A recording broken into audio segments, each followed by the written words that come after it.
A friend once told me about a conversation that she overheard. This was between a couple of men, and one man was telling the other about his wife. She had just won a Fulbright scholarship, he said, to study and to do research in Thailand for 10 months, which he said was very exciting. They don't just hand out Fulbright scholarships every day. Plus, even more fun for him, he would get to go along with her. He had always wanted to visit Thailand, and now he had the chance of a lifetime to do just that, all expenses paid. But then he continued. He told his friend that while going to Thailand would be great, he said, my wife had made a huge mistake. She had only arranged in that time for 2 weeks of free time for them to travel around while they were there. Plus, because they would be gone from home for so long, they still had to figure out some basic things, like who was going to take care of the dog back home. And then, what about the yard? And just on, and his worries and his complaints kept piling up, and pretty quickly. What had been a conversation about something truly wonderful devolved into a long litany of fears and frustrations about stuff that had not even happened yet. Instead of seeing the great opportunity, the incredible gift that he had been given, he was focused on all the problems he perceived that this trip would entail. And my friend, overhearing this, said she was really tempted to interrupt and point out to this guy that he needed a serious reality check. Now, I don't know if you have ever known anyone like that guy. Chances are, yes, indeed. So, how is it that people ever get to the place where wonderful opportunities somehow morph into stressful problems? Why is it so often when we're faced with change, we can immediately jump to the conclusion that that change, whatever the change may be, has more downsides to it than advantages? Why is it when someone floats a trial balloon of a new idea, we just start poking holes into it, finding all the reasons why that'll never work, why it's going to upset someone, and so it's just best not to even go there? Why do we ever say, we've never done it that way before? As if that is ever a constructive rationale for not trying something new. Why is it when we are presented with a gift, we're presented with an opportunity, a goal that'll bring great results if it's achieved, why is it that we start considering all the potential negatives?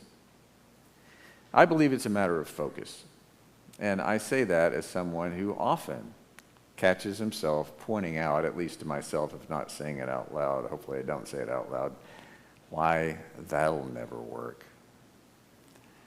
Focus is about how we choose to focus our time and energy, and it is absolutely a choice. And I think that's largely what the Apostle Paul was pointing out in his first letter to the church in Corinth. We might be tempted to call them a kind of a dysfunctional group, but in many ways they were simply a group of very typical human beings. Either way, there they were, only a couple of decades removed from the lifetime of Jesus, regularly squabbling with each other over questions like whose skills were most valuable to the organization and what the hierarchy of those talents should be. Now, presumably so that an actual hierarchy of the organization itself would be developed, placing those with the most valuable skills, as those skills and talents were perceived to be valuable, into leadership positions. Now, that might sound like a very wise policy for a business to follow, sort of a meritocracy approach, but it feels like an odd thing for a church to do where everyone's gifts are valued equally. And I think we can even look down our noses a bit at those Corinthians. But I was once in a church where it came time to recruit members. It happened on an annual basis. To recruit people to serve in different volunteer leadership positions. So the chair of the nominating committee came to see me, and he was in charge of that annual task. He wanted to know if I had any suggestions for all these various vacancies. Now, one vacancy was on the finance committee, which this nominating chairperson believed was probably the most important committee of them all. And it was just a coincidence that he happened to serve on it. So I suggested a certain member I thought would like to serve on that group. And the nominating committee chair scoffed. He said, "Why, I think she's a wonderful person, don't get me wrong, but really, she doesn't even have a college degree. She works in retail or something. And this is an important committee. We need qualified people who know how to manage money and are familiar with investment strategies. Surely there's a place for her that's somehow more suited to her skill set." That made me so mad, I said, "Okay, if you really feel that way, then don't ask her. But first, let me read you something from 1 Corinthians. And Paul points out to these Corinthians that being members of the church, well, it means that all of them are endowed with particular gifts, gifts of the Holy Spirit. And that meant some of them were really good at teaching, others were really good at organizing, while others were great at music. Others were awesome at caring for other people, while others were truly gifted as being visionary and creative, while others were at their best when they simply pitched in and they worked hard to carry out the ministry of the church any old way that they could be of help. And regardless for having a knack for doing a particular thing, regardless of the gift, Paul says, these are all gifts of God's Spirit. Everyone is unique. And as far as God is concerned, there's absolutely no hierarchy involved, and no one's gift is superior to another. Everyone's gift is just as great as anyone else's gift. In fact, there's a lot of strength in having that kind of variety.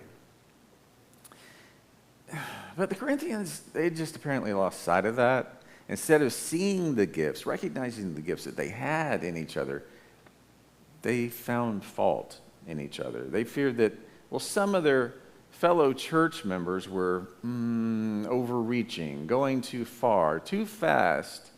They were being a little too big for their britches. They certainly didn't belong on the finance committee. People needed to know their place in the order of things, they believed. Even though they had only been in existence for a short time, they had already developed honored traditions that could never be updated. They were already saying things to folks like, "That'll never work," or "We've never done it that way before." But Paul said to them, you're missing the point, and you're destroying yourself in the process. Instead of focusing on this tremendous gift that you've been given, you're obsessing. You're obsessing on your fears, on your insecurities, on your need to be in control. What's obviously needed, Paul says, is a reset, a refocus on what unites you, a reawakening to the gift you've been given in the one Spirit. I will never forget the first time that I took a yoga class. Now, if you've ever taken part in yoga, even a beginner's class, you were probably told by the instructor to find your drishti. I was confused about what that meant. What in the world is a drishti, I wanted to know, and well, why am I here doing something in my bare feet, wearing spandex of all things, and where people are telling me to strike these really odd poses and where I will lose my balance and feel rather foolish? When do we get to the fun part? When is snack time?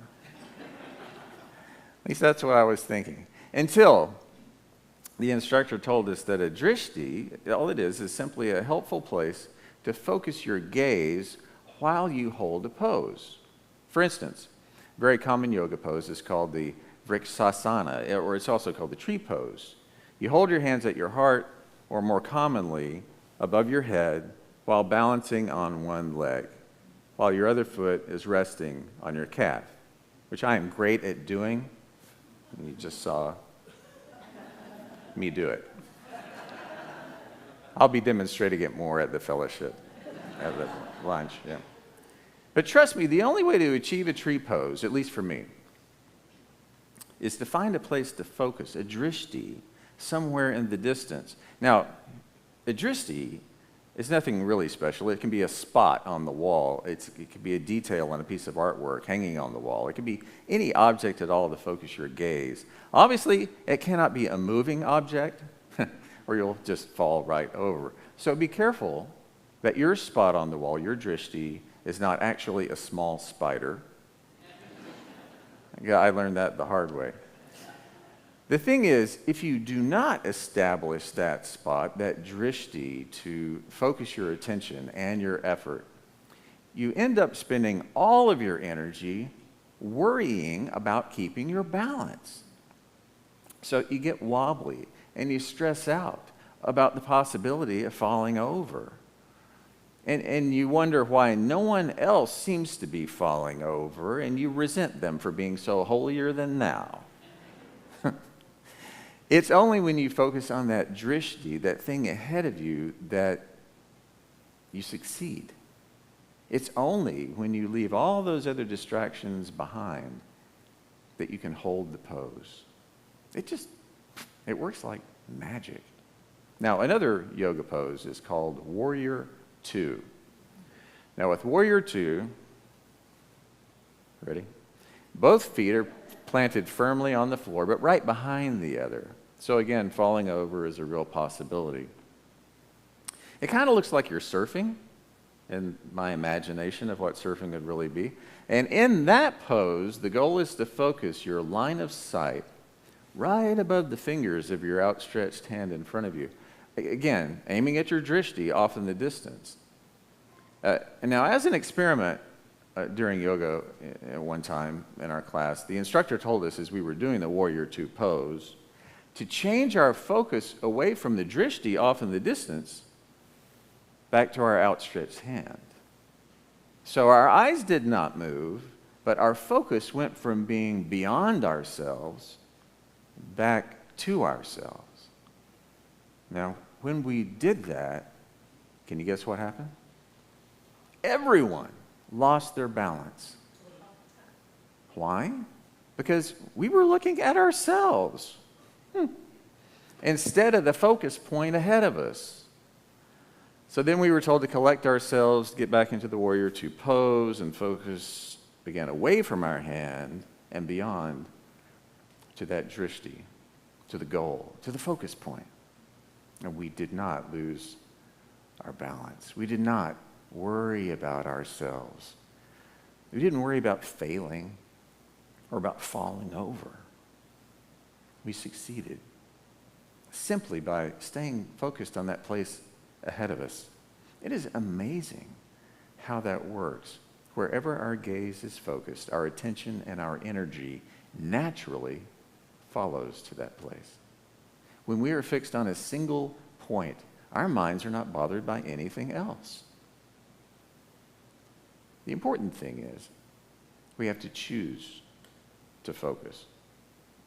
Now, if any of you have ever started your own business, or you've decided to learn a particular skill, or you have made up your mind you're going to achieve any goal, the chances are that you had some doubts about that. And chances also are you had people around you who may have doubted your ability to actually meet that goal. People who said, let me tell you what, that'll never work. But if you did start your own business, if you did earn your education, if you did reach that goal, how did you do that? Did you do it by worrying? Did you do it by doubting? Did you do it by listening to others who doubted you? Or who doubted the soundness of your plan? Of course not. You didn't listen to those distractions. You reached your goal only by choosing to focus on the goal ahead of you. You focused your energy on that one thing. May have been hard, probably took a lot of persistence, may have even wobbled occasionally if you lost your focus for a moment. But if you kept your eye on that single place in front of you, your energy and attention and efforts took you to that place like a magnet. The single point the Apostle Paul reminds you and me to focus on, the drishti that each one of us can see, because we all have this, is that one Spirit that unites us. Wherever the Spirit happens to be leading. And when we choose to do that, we no longer worry about failing. We don't worry about falling over. We no longer fret about anyone else's gifts compared to ours, or that are different from anyone else's. We no longer rank anyone's gifts or talents or skills as if there's some kind of a hierarchy. And that's because we know that every gift, no matter how different it may be, comes from the exact same source. And we're okay with the fact that none of us are made exactly the same, or that we may contribute in different ways. We're no longer so interested in who's in charge, because we're properly focused on who's really in charge. When we're focused, we no longer see the downside. We rejoice in the prospect of what's possible. Right there ahead of us, the gift. And we'll never again say, it's never been done that way before.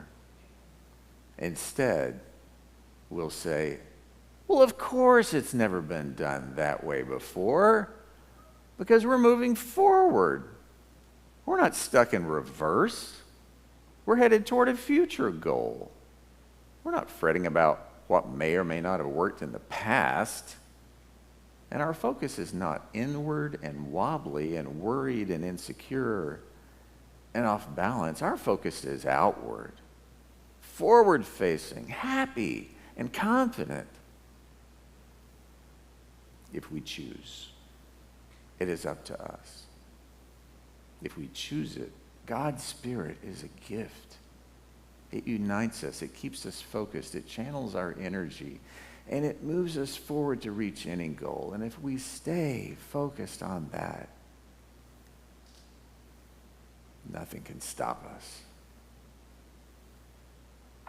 Amen.